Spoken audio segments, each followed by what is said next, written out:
Mari kita bersatu di dalam doa. Bapa di sorga, kami bersyukur hari ini kami bisa datang beribadah kepadamu. Dan kami bersyukur mendengar penguraian firman Tuhan hari ini. Biarlah Roh Kudus menolong kami supaya kami bisa mengerti dan memahami kebenaran firman-Mu. Dan Kau juga urapi hamba-Mu yang penuh kekurangan, keterbatasan ini. Pakai dengan kuasa-Mu sehingga apa yang disampaikan adalah sesuai dengan kehendak-Mu. Di dalam nama Tuhan Yesus Kristus kami berdoa. Amin. Shalom Bapak Ibu Saudara-saudari. Kita bersyukur hari ini kita bersama-sama bisa beribadah dan mendengar kebenaran firman Tuhan. Hari ini adalah menjadi bagian terakhir dari seri kita membahas tentang penderitaan. Dan penderitaan yang paling hebat, yang paling mengerikan yang digambarkan di dalam Alkitab adalah tentang neraka. Ya, di neraka penuh derita, adilkah Allah? Saudara, karena ini khotbah topikal, ada banyak ayat yang akan kita baca nanti. Tapi saya ingin kita bersama-sama membaca satu bagian saja dari Wahyu pasal 21 ayatnya yang ke-8. Saudara-saudara, Wahyu pasal 21 ayat yang ke-8. Wahyu 21 ayat yang ke-8 kita baca bersama-sama bagian ini. 1, 2, 3. Namun orang-orang penakut, orang-orang yang tidak percaya, orang-orang keji, pembunuh-pembunuh, orang-orang yang berbuat cabul, tukang-tukang sihir, penyembah-penyembah berhala, dan semua pendusta, mereka akan mendapat bagian mereka di dalam lautan yang menyala-nyala dengan api dan belerang. Inilah kematian yang kedua. Sedemikian jauh pembacaan firman Tuhan. Saudara-saudara, sebelum membahas topik tentang neraka, kita tuh perlu menyadari ada banyak kesulitan-kesulitan yang akan kita hadapi ketika membahas topik tentang hal ini, saudara-saudara. Yang pertama, Bapak Ibu saudara-saudari, kesulitan yang kita alami ketika membahas topik neraka adalah yang pertama ini. Topik ini rumit, topik ini sulit dan tidak nyaman untuk kita bicarakan. Ya, karena saya belum pernah dan tidak akan mau ke neraka. Saudara juga sama ya. Dan rumit, sulit. Neraka itu realitas yang belum terjadi. Ya, nanti akan terjadi. Saudara-saudara, lalu tidak nyaman untuk kita bicarakan. Ya, tidak nyaman karena neraka ini akan bicara tentang penghukuman kepada mereka yang tidak percaya. Dan mungkin orang-orang itu kita kenal. Mungkin orang-orang itu dekat dengan kita dan wah, ini kalau ngomong ini itu sesuatu yang sulit untuk kita kemudian kupas terlalu dalam.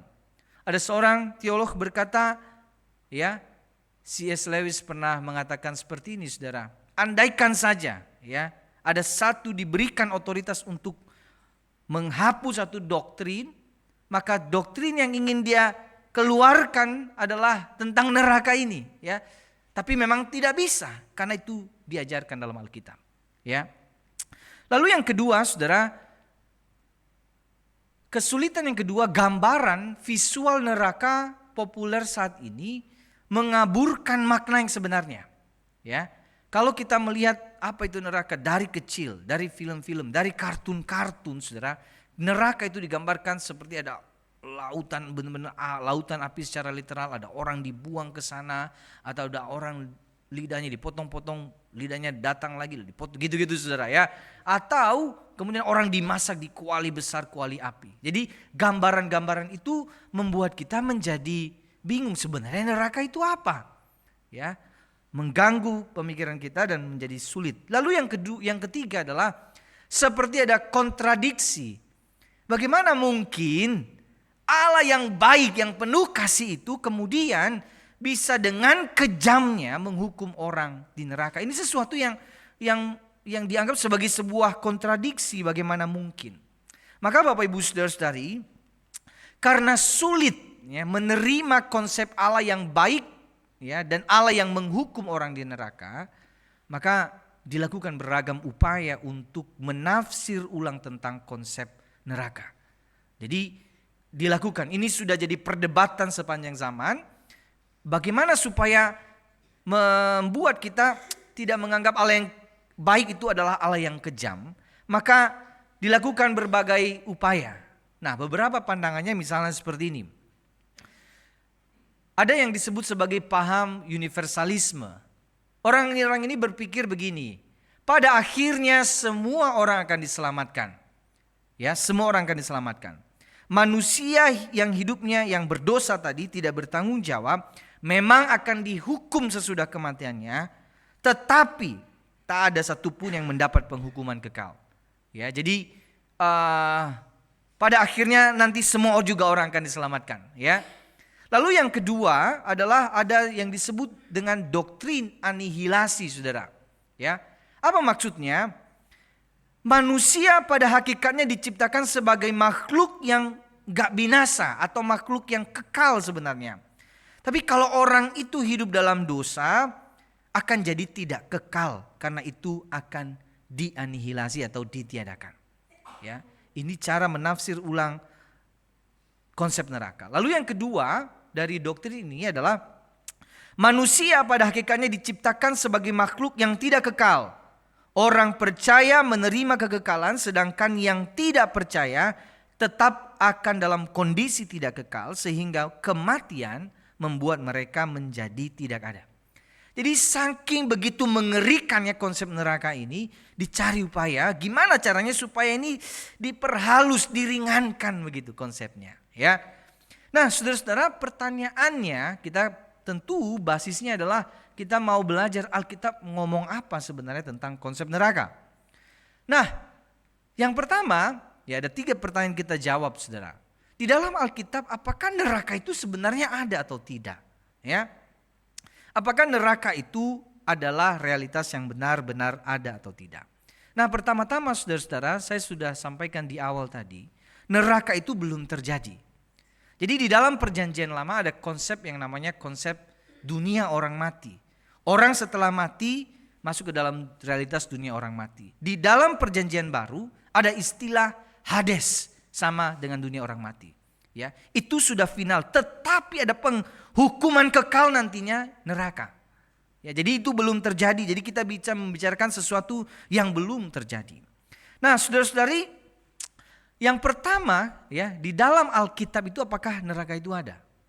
Nah, ini dia yang menarik sekali. Konsep neraka atau Gehenna itu dalam bahasa Yunani itu sebenarnya banyak keluar dari mulut Yesus. Ya, istilah itu malah lebih banyak diajarkan oleh Yesus, sehingga memang sulit kalau kita untuk meniadakan ajaran ini karena Yesus sendiri banyak bicara. Yesus lebih banyak bicara tentang konsep Gehenna itu. Nah, mari kita lihat beberapa ayatnya, saudara-saudara ya. Nah, yang pertama di Matius 5 ayat 22. Setiap orang yang marah terhadap saudaranya harus dihukum. Siapa yang berkata kepada saudaranya kafir harus dihadapkan ke mahkamah agama, dan siapa yang berkata jahil harus diserahkan ke dalam neraka yang menyala-nyala. Ya. Kemudian mari kita melihat Markus 9 ayat 43, saudara-saudara. Ya, kita baca sama-sama ya. 1, 2, 3. Jika tanganmu menyebabkan engkau berbuat dosa, penggalah. Lebih baik engkau masuk ke dalam hidup dengan tangan buntung daripada dengan kedua tangan utuh pergi ke dalam neraka, ke dalam api yang tak terpadamkan. Di tempat itu ulat-ulatnya tidak mati dan api tidak terpadamkan. Ya, saya ikuti beberapa ayat lagi, saudara. Anak manusia akan menyuruh malaikat-malaikatnya dan mereka akan mengumpulkan dari dalam kerajaannya segala sesuatu yang menyebabkan orang berbuat dosa dan semua orang yang melakukan kejahatan, lalu mencampakkan mereka ke dalam tungku berapi. Di sanalah akan terdapat ratapan dan kertak gigi. Ya. Lalu di Matius 25 dikatakan tentang hamba yang tidak berguna itu, campakkanlah dia ke dalam kegelapan di luar. Di sanalah akan terdapat ratapan dan kertak gigi. Jadi Yesus sendiri banyak bicara tentang konsep neraka tadi. Ya. Lalu kemudian rasul-rasul juga bicara tentang hal ini, saudara. Ya, konsep neraka diajarkan oleh para rasul. Saya tunjukkan ayatnya. Di 2 Tesalonika dikatakan mereka ini akan menjalani hukuman kebinasan selama-lamanya, dijauhkan dari hadirat Tuhan, ya, dijauhkan dari hadirat Tuhan dan dari kemuliaan kekuatannya. Di 2 Petrus dikatakan guru-guru palsu itu adalah seperti mata air yang kering, seperti kabut yang dihalaukan topan bagi mereka yang telah tersedia kegelapan yang paling dahsyat.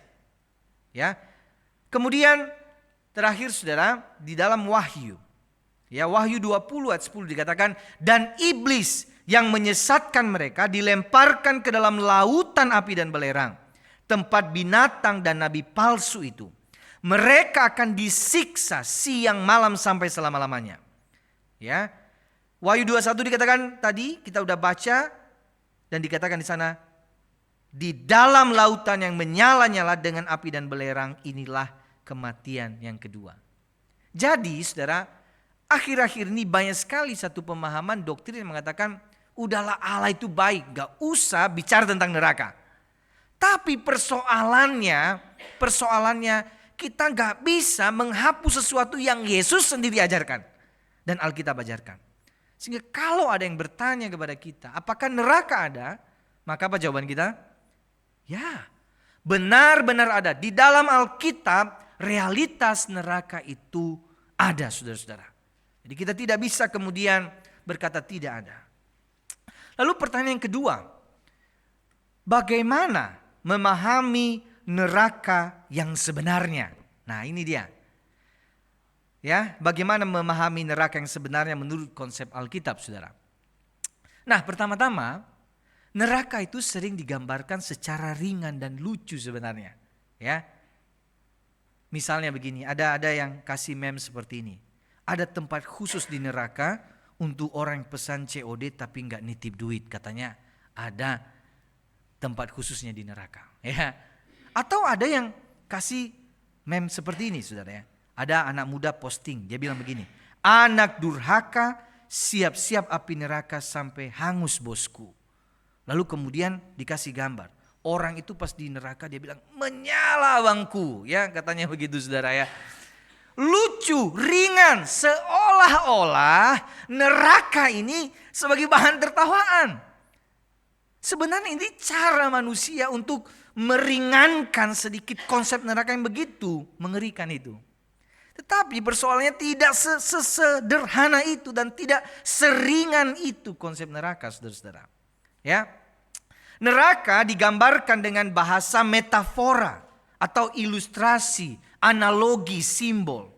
Misalnya, api yang tak terpadamkan, ulat tidak akan mati, dapur api, kegelapan yang paling gelap. Karena bahasa metafora, ya, maka neraka tidak dapat ditafsirkan secara literal. Jadi saudara, kalau dipaksa harus literal menafsirkan ini, maka akan banyak kontradiksi. Misalnya ya, kalau benar-benar literal, api. Tapi di satu sisi api yang tak terpadamkan. Tapi di satu sisi ada ulat tidak akan mati. Harusnya kalau api yang tidak terpadamkan, ulatnya gosong ya, harusnya mati gitu ya. Lalu kemudian dapur api. Kalau dapur api terang atau gelap? Terang ya, tapi kegelapan yang paling gelap, paling dahsyat katanya. Jadi ini artinya gambaran neraka itu kita kemudian tidak telan secara mentah-mentah, tafsirkan secara literal. Karena ada banyak kontradiksi ya kalau ditafsirkan secara literal.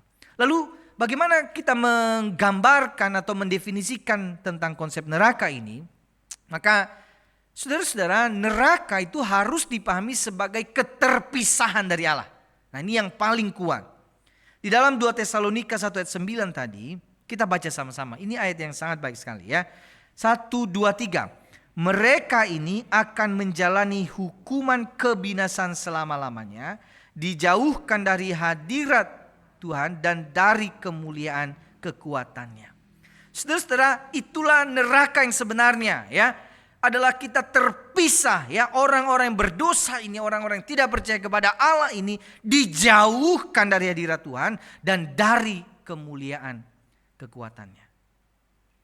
Saudara-saudara, saya kasih contoh seperti ini ya, misalnya ya. Semasih hidup di dunia ini, Tuhan itu kan baik. Baik kepada semua orang.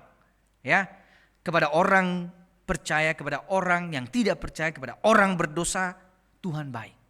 Meskipun sekalipun orang tidak percaya sama Tuhan, dia bilang, ini mah biasa saja. Tetap aja Tuhan baik sama mereka. Benar gak? Dikasih semua nafas, oksigen, semua hal-hal baik masih diterima. Masih bisa menikmati kehidupan. Tetapi neraka itu seperti sebuah kondisi ya, di saat manusia itu udah ditopang oleh Allah, kita sebut seperti dalam topangan anugerah Allah, tapi kemudian saudara kita mengatakan, enggak, saya enggak mau di dalam topangan Allah. Dia bilang, kamu enggak mau sekalipun, saya tetap sayang sama kamu. Disayang. Tapi ada satu kondisi di mana manusia itu mengatakan karena kebejatannya, karena keberdosaannya mengatakan, enggak, saya tetap enggak mau percaya. Saya nggak mau percaya. Padahal dikasih kesempatan. Lalu kemudian Tuhan berkata, oke, kalau itu yang kamu mau, kalau itu yang kamu mau, kalau itu yang kamu mau, silakan. Nah, kira-kira seperti itu saudara-saudara. Jadi keterpisahan dari Allah. Begitu mengerikannya neraka itu. Karena awalnya kita berpikir bahwa kita ini bisa menentukan hidup kita. Ya. Itu adalah konsekuensi dari orang-orang yang benar-benar gak menginginkan Allah dalam hidupnya. Maka sekarang bayangkan di neraka semua orang modelnya kayak gitu.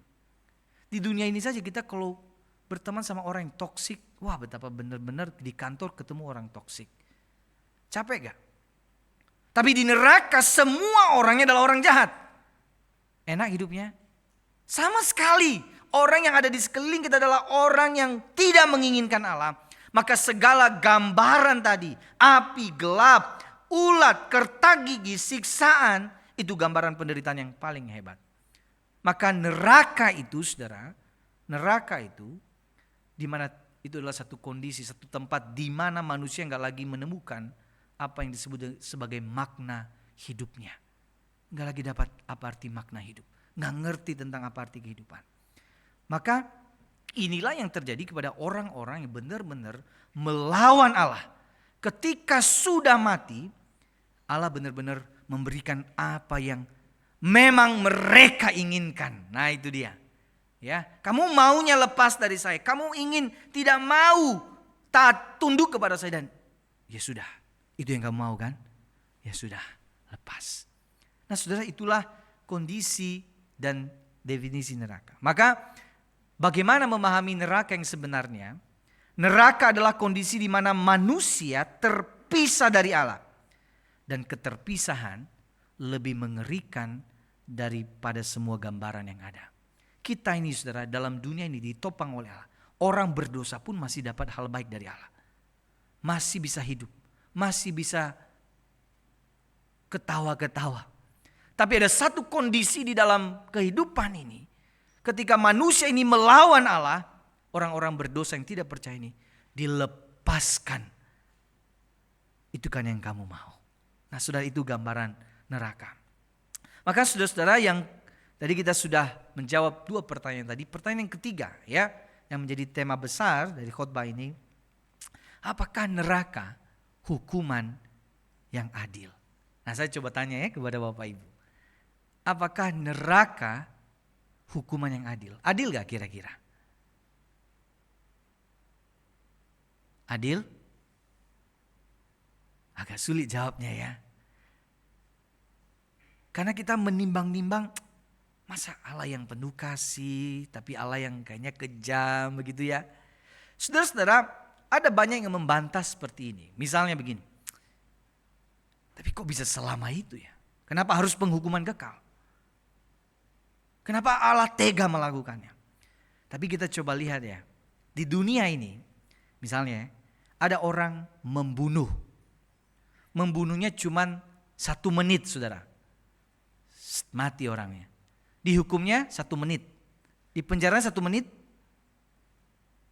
Di Indonesia berapa? Maksimal 15 tahun kata Go Charles. Ya. Jadi 1 menit bunuh orang, kok bisa 15 tahun dihukumnya saudara? Adil gak itu? Kita bisa terima itu? Bisa.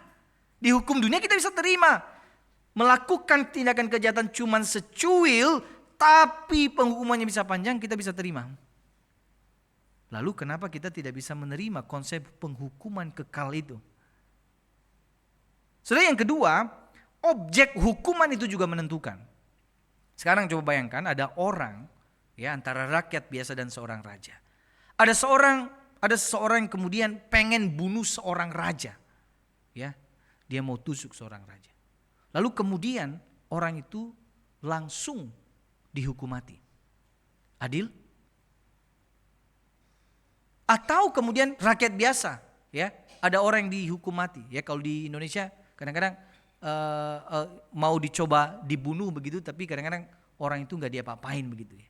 Tapi kalau udah bicara tentang objeknya, ini adalah raja, ini adalah presiden, ditembak mati langsung orang yang berencana membunuh itu, kayaknya kita oke-oke aja gitu. Kenapa? Karena menyelamatkan si objek itu. Jadi sekarang bayangkan begini, kita manusia melawan Allah, bukan cuma sekedar raja dunia ini, tapi Allah pemilik dunia ini, Allah pemilik semesta ini. Kita melawan dia, dan konsekuensi melawan Allah pemilik semesta ini, raja di atas segala raja, bukanlah konsekuensi yang bohong-bohongan, saudara. Konsekuensi penghukuman yang kekal. Maka adil gak kalau kemudian Allah menghukum orang-orang yang memang memberontak kepada dia? Pertanyaannya adalah seperti ini. Bukankah orang berdosa ingin terpisah dari Allah? Lalu apakah ia tidak adil jikalau pada akhirnya ia memberikan apa yang diinginkan oleh orang-orang yang ingin terpisah dari dia, yaitu neraka? Itu kan keinginan manusia ingin melawan Allah. Saudara-saudara, terpisah dari Allah itu mengerikan sekali. Makanya Yesus banyak mengajarkan tentang konsep neraka ini. Bukan sesuatu yang main-main, bukan sesuatu yang sepele. Saudara-saudara, makanya karena Yesus tahu bahwa terpisah dari Allah itu mengerikan, maka dia berkata hanya yang percaya kepadanya yang menjadi jalan penghubung kepada Bapa. Maka Tuhan itu menyatakan dirinya.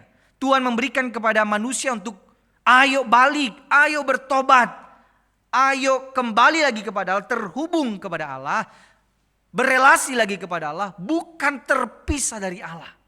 Makanya Yesus datang ke dalam dunia. Terpisah itu begitu mengerikan, saudara-saudara. Ingat ketika Yesus di atas kayu salib, Yesus menanggung apa artinya terpisah itu. Di atas kayu salib, Yesus pernah berkata kalimat ini. Eli, Eli, lama sabachthani. Allahku, Allahku, mengapa engkau meninggalkan aku?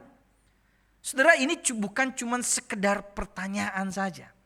Ini bukan sekedar hanya sebuah nada pertanyaan biasa. Tapi ini adalah jeritan hati atas harga yang harus ia bayar.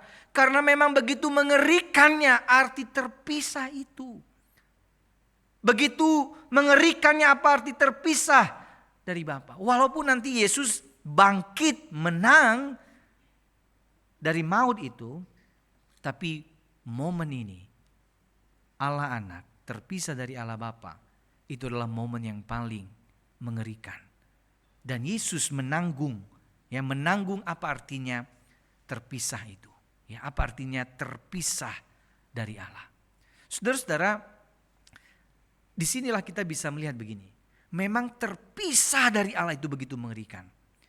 Dan karena cinta Allah kepada kita, dia tidak ingin manusia itu terpisah dari Allah. Dia mau mati bagi kita supaya kita terhubung lagi dengan Allah. Di satu sisi kita sadar dosa kita begitu besar. Tapi di satu sisi kita sadar cinta Tuhan jauh lebih besar. Karena untuk itu dia mau datang ke dalam dunia. Saudara-saudara, ini kebenaran ini di satu sisi membuat kita gemetar dan gentar begitu. Oh, Tuhan ini begitu menakutkan sekali, begitu mengerikan sekali. Tetapi di satu sisi kita kagum kepada Allah. Karena Tuhan baik sekali. Tuhan gak izinkan saya terpisah dari dia. Makanya dia mau datang ke dalam dunia. Tapi bukan hanya itu saja saudara. Ini juga mendorong kita, menggerakkan kita. Ayo, masih banyak orang di luar sana, bahkan mungkin orang-orang terdekat kita, sedang berjalan menuju kebinasan itu. Tapi maukah kita untuk dipakai oleh Tuhan untuk memberitahukan kepada mereka tentang kebenaran ini. Menyampaikan kepada mereka apa yang Yesus ajarkan ini. Bahwa hanya orang-orang percaya kepadanya yang kembali dan yang bisa terhubung dengan Allah. Saudara-saudara, ini mendorong dan menggerakkan kita. Jangan sampai kita ini ada di zona nyaman, saudara-saudara. Menganggap kalau kita sudah percaya, kita imani bahwa kita sudah masuk surga, ya sudah aman sampai di situ. Saya sudah percaya Yesus dan berkata, ya saya aman-aman saja. Tapi ingatlah bahwa konsep neraka ini adalah konsep yang menggerakkan orang-orang Kristen untuk ayo beritakan Injil itu kepada mereka yang belum mengenal Yesus. Dunia ini butuh Kristus. Dunia ini butuh Yesus. Dunia ini butuh tahu apa jalan kebenaran. Maka dunia ini perlu ngerti tentang siapa Yesus. Maka siapa yang mau dipakai? Kita, saudara-saudara. Saudara, satu kali waktu kami pergi liburan, saudara, lalu kita nginap satu penginapan. Kemudian ketika mau sarapan, saya itu bertemu dengan seorang bapak-bapak, dia seorang pensiunan, dia dari agama lain begitu ya. Tapi saya sebenarnya secara jujur, saya bukan orang yang mudah sekali bercakap-cakap dengan orang baru, saudara-saudara. Tapi kemudian entah apa yang membuat saya gelisah terus tentang orang ini, saudara. Ya, saya mesti bicara ke orang ini, saya mesti bicara ke bapak ini. Ya, saudara-saudara, ketika sarapan saya berusaha untuk mengatakan, udah saya nggak usah ngomong ke orang ini, saya nggak usah bicara ke orang ini, ya, saya makan saja.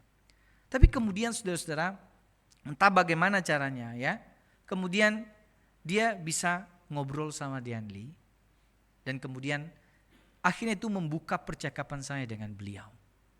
Saudara-saudara, ketika saya bicara kepada orang ini, ternyata si bapak ini adalah orang yang sedang mencari-cari tahu kebenaran tentang kekristenan.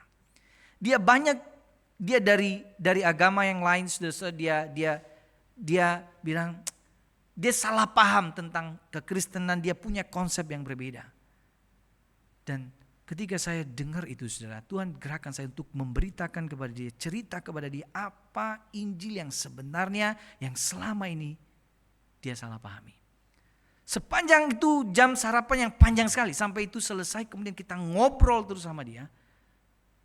Dan saya bersyukur, saudara, saya momen itu setidaknya ya Tuhan memakai saya untuk menjawab beberapa pertanyaan dia yang selama ini mungkin menjadi pertanyaannya tentang kehidupan kekal. Ya, saya ambil kontaknya, bercakap-cakap, dan saya doakan supaya Bapak bisa menemukan kebenaran-kebenaran lain lagi. Ada banyak orang mencari tentang kebenaran itu. Saya tantang dia, Bapak, saya tidak memaksa ya, saya tidak memaksa. Tapi kebenaran ini tersingkap kepada kita semua, tersingkap kepada Bapak, bahwa jalan keselamatan itu memang benar-benar hanya Yesus. Saudara, dan waktu itu dia tampak gelisah, dan memang waktu itu saya tidak menerima konfirmasi apa-apa dan sebagainya. Tapi doa saya doakan dia. Semoga engkau bertemu dengan orang yang bisa membuka pintu lain lagi. Saudara, penginjilan itu adalah satu tahap kita membawa orang satu langkah lebih dekat kepada Allah. Itu dia. Kalau orang dulu mungkin anti ngerti dengan kekristenan, tapi ketika melihat hidup kita, udah mulai terbuka pintunya. Mungkin ada 10 pintu, tapi dengan kehadiran kita, kita buka pintu, satu pintu, satu pintu. Dan kalau kita serius terus-menerus melakukan itu, percayalah, entah siapa nanti akan membuka pintu yang ke-10. Dan dia membuka hatinya kepada Kristus. Mungkin kita, mungkin bukan kita. Tapi pakai saja kesempatan. Biarkan Tuhan pakai kita untuk mengabarkan, memberitakan tentang Yesus yang sebenarnya. Dan ingatkan diri kita bahwa efektivitas tentang pekabaran Injil itu bukan terletak pada kita atau siapa yang ngomong atau metode apa yang dipakai, tapi efektivitasnya pada Injil itu sendiri.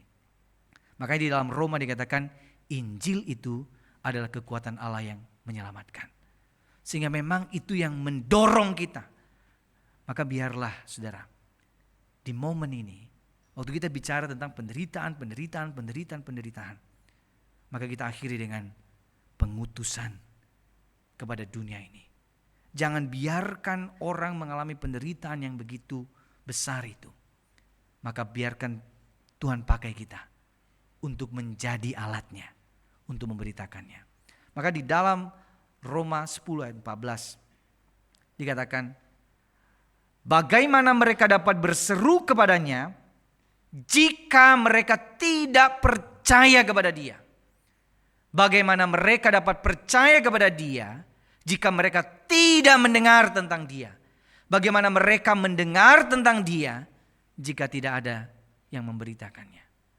Maka biarlah Tuhan memampukan kita untuk menjadi alatnya memberitakan kabar baik itu. Saudara-saudara, mari kita tundukkan kepala kita. Mari kita ambil waktu tenang kita sejenak. Saudara-saudara, jikalau hari ini kita ini masih punya keraguan-raguan kepada Yesus Kristus, kita belum sungguh-sungguh percaya kepada Kristus, tetapi setelah mendengar firman Tuhan, Tuhan teguhkan hati kita untuk benar-benar meyakini dan percaya bahwa hanya Yesus sebagai Tuhan dan Juru Selamat kita. Mari kita ambil komitmen itu di hadapan Tuhan, mengatakan, Tuhan, aku mau lebih sungguh-sungguh lagi untuk belajar firman-Mu, untuk percaya kepadamu, untuk sungguh-sungguh hidup sebagai murid-murid-Mu. Dan jikalau ada di tempat ini juga saudara, kita sudah percaya kepada Tuhan, tetapi kita masih hidup di dalam dosa-dosa kita. Kita menikmati dosa-dosa itu dan tanpa ada rasa pertobatan dan penyesalan yang besar. Maka hari ini datanglah kepada Tuhan dan katakan, Tuhan ampuni saya. Ampuni saya. Saya mohon ampun kepadamu. Begitu besar kasih-Mu.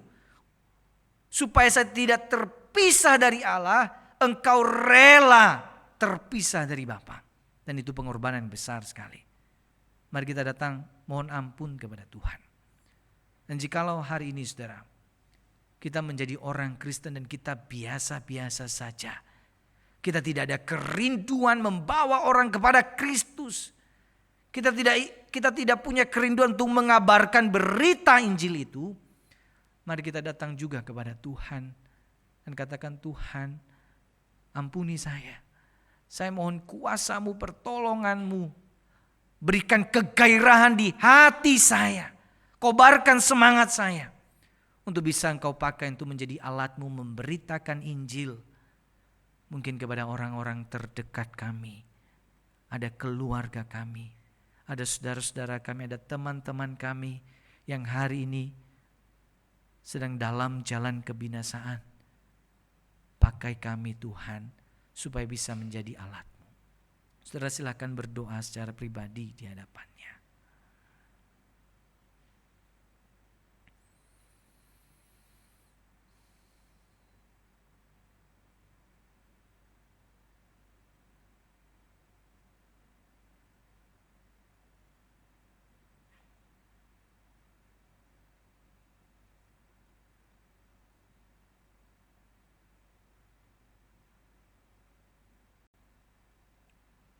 Bapa di sorga, kami bersyukur atas anugerah dan kebaikan-Mu. Hari ini Engkau berbicara kepada setiap kami, mengingatkan kami akan realitas penghukuman kekal yang begitu mengerikan, bahkan lebih mengerikan dari semua gambaran yang ada. Terpisah dari Allah, itu sesuatu yang mengerikan. Tapi kami sungguh bersyukur atas cinta-Mu, kasih-Mu. Engkau mau datang ke dalam dunia, berkorban, mati bagi setiap kami, supaya kami kembali terhubung dengan Allah. Kami bersyukur atas anugerah itu. Tapi hari ini Tuhan, ada banyak orang-orang di luar sana yang masih terpisah dari Allah, tidak terhubung dengan Allah, dan sedang menuju jalan kebinasaan. Oh Tuhan, tolong pakai kami. Kobarkan kembali jiwa kami yang lesu, supaya kami kembali semangat lagi untuk sungguh-sungguh membawa orang kepada Kristus, membawa orang kembali terhubung kepada Allah. Engkau pakai setiap kami yang berdosa ini. Berikan kami kuasa-Mu sehingga kami bisa memberitakan Injil-Mu yang adalah kekuatan Allah yang menyelamatkan. Terima kasih Tuhan, firman-Mu telah selesai diuraikan. Roh Kudus-Mu menolong kami untuk menghidupinya dalam kehidupan kami. Dalam nama Tuhan Yesus kami berdoa dan bersyukur. Amin.